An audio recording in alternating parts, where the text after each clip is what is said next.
Welcome to How to Read Poetry. Now, first of all, this guide on how to read poetry is not just for poetry.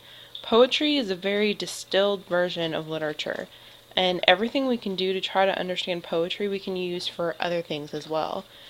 Secondly, this is not going to go into detail about things like figurative language and sound devices. That's for a later video.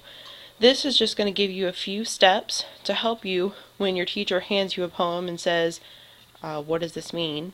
And you look at it and you have no clue. Here are a few steps that will help you do that. Now first, let's look at something we've looked at previously. We recently watched a video with my good friend John Green, and by good friend I mean I don't know him at all, but he's really awesome. And in that video, he talked about how what an author means in a poem or story doesn't really matter. What matters is how a reader views it or enjoys it or learns from it.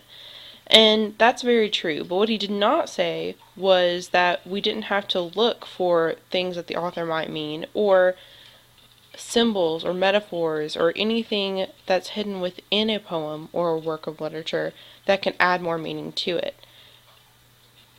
It's important to be able to understand all the intricate aspects of a work of literature in order to gain more of our own personal meaning from it.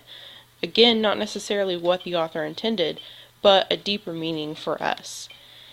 So I'm going to talk about 3 different ideas that people with fancy English degrees or just regular English degrees like me like to talk about when they talk about literature. These are not things you have to remember the names of, but they are things that serve the background of how we read literature and ways that can help you read literature. So the first is new criticism. And what new criticism is the idea of when you read literature, you don't pay attention to the author at all, or even the time period it was written in. You focus just on the text itself. This is really helpful because it makes you look really closely at the words on the page. You have to analyze every word and its meaning. You analyze all of these sound devices like alliteration or the figurative language like metaphor, and use just that to try to understand the meaning of the poem. Now, another one, which is a little bit opposite, is new historicism. This one says that you do have to go and do the research and find the ideas that the author had in his or her other works, themes that author likes to talk about, or things that happen in that author's life that they might be writing about, or just a society at the time that author was living, because these things could give you hints as to what that author might be writing about. People tend to write about things that are important to them and to their time. And the last one is reader response. And that one is the one that places the most emphasis on you, the reader. So what this is regardless of whatever symbols you find or whatever the author might have been going through at the time they wrote it, your response to the piece is what really creates the meaning. And all of these 3 ideas can be very helpful to us when we're trying to understand the meaning of a poem. So the important part for you to remember as we start this poetry unit are these next steps I'm going to show you, which are going to utilize all of these ideas. So our first step is to look at our poem. We're going to use this poem as an example. This is American Heartbreak by Langston Hughes, and we're going to go back and read it later. The first step is read it straight through aloud. Yes, you have to read it aloud. Pretend you're at a hip coffee shop, and once you finish reading, everyone's going to snap for you. It'll be awesome. But what you really need to do is read it out loud, because when you do, you'll find things like sound devices that you wouldn't hear if you just read it on the page. Things like alliteration really jump out when you read it out loud. The other thing you'll pick up on is tone. When you read it out loud, you can get the tone. This is just like when you send text to your friends and you don't know if they're angry at you or if they're just making a joke because you can't hear the tone of their voice. When you read something out loud, the tone really comes through and it helps you understand the poem.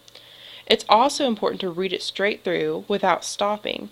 Even when there are some things that can be confusing and you don't understand a part, don't go back to it. Just read it straight through once, and then in the second part you'll go back through it. So here's that. Number 2, break it down. So after you read it straight through once, you can break it down and look at the smaller parts. With this you can look at illusions. So we'll talk about illusions a lot throughout the semester, but remember that an illusion is a reference to something, literature or history or anything else, and a reference to something outside of the poem.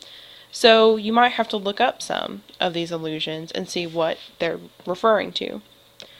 You can look up unknown words. So if there's words you can't get from the context, look those up. They may be very important to the meaning of the poem.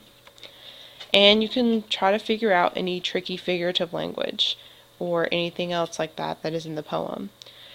You also can go back to parts that you didn't understand the first time, and after reading through it once, you can see if it makes more sense as you go back through. Or you can pause and really try to think about it and see if you can figure out any confusing parts. After you do that, you move on to the author and the time period. Sometimes that is very important to the meaning of a poem. For this poem, American Heartbreak by Langston Hughes, we need to know that Langston Hughes was a writer in the Harlem Renaissance, which was in the 20s and 30s, and the Harlem Renaissance was a time when many African American writers were becoming prominent, in a time where most African Americans did not have very many rights.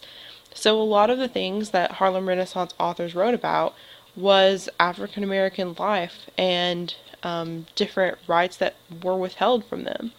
So that's an important thing to know when we read this poem. And finally, make your own connections. It's extremely important to make personal connections to a poem or any work of literature because it really helps you remember it and remember specifics about it.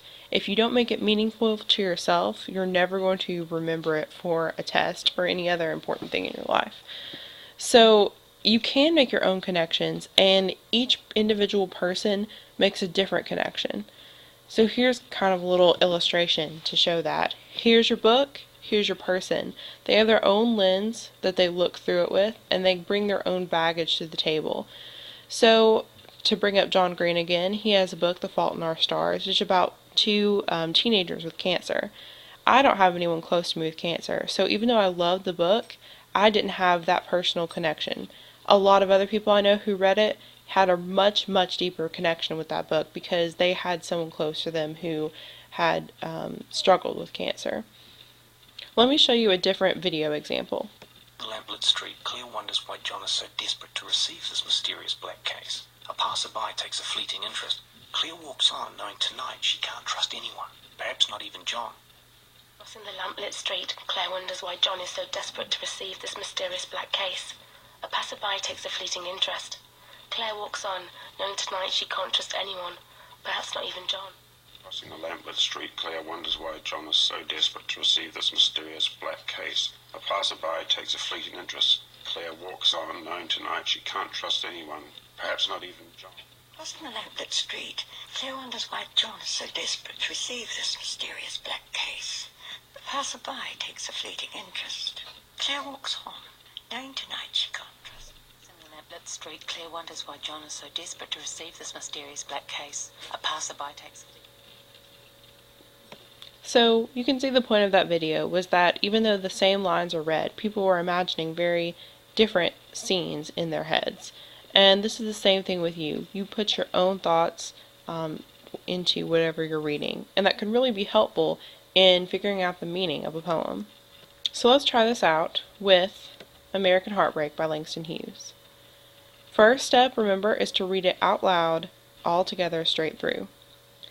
I am the American Heartbreak, rock on which freedom stumps its toe, the great mistake that Jamestown made long ago. Well, the first thing that I hear when I read this poem out loud is words like heartbreak, phrases like stumps its toe, and words like mistake. And all of that makes me think that the tone is resentful or regretful. The author, whoever is the speaker of this poem, is upset or regretful about something, resentful about something that's happened. With further on with that step in step 2, where we break it down and look at small pieces, I look at this allusion to Jamestown. Remember, Jamestown was one of the first settlements in America. So we know this title is American Heartbreak, so it has to do with America, and now it's referencing the very beginning of America. Then I see some personification, the rock on which freedom stumps its toe. So they're saying that I am the rock on which freedom stumps its toe. The personification of freedom stumping its toe is showing you that this idea of freedom, which is extremely important to America, is somehow stumbling or being tripped by this rock, whatever this rock is. Next, I go to number 3 on our steps, which is looking at the author. So I can guess that the I that the author is talking about, I am the American Heartbreak. If I think of what would Langston Hughes think is the American Heartbreak, I would think that the treatment of African Americans, or maybe that he's referring to himself or just an African American person themselves as a representative of this treatment, poor treatment of African Americans at this time. And finally, I make my personal connections. So I visited Plymouth Rock when I was younger, and so this reference of a rock here makes me think of Plymouth Rock, which is, similar to Jamestown in the founding of America. And it makes me think that the American Heartbreak is the idea that from the very beginning, from Plymouth Rock and Jamestown and on, even though it was founded on the rock of freedom and the idea of freedom, that from the very beginning, a large portion of Americans weren't free. And that would, of course, be the slaves and then now the currently African Americans, and at this time, the 20s and 30s, who still didn't have full rights. And there's much more we can analyze in this very, very small poem, but you can see how each of the steps, reading it out loud and figuring out the tone, breaking it down and looking up specifics, going to the author and the time period it was written, and then making personal connections, how those steps, all 4 of those steps, can really add to our meaning and our understanding of a poem, even in a very short one like this one. So go out and make sure that you use these steps in reading poems in class. Good luck and have fun.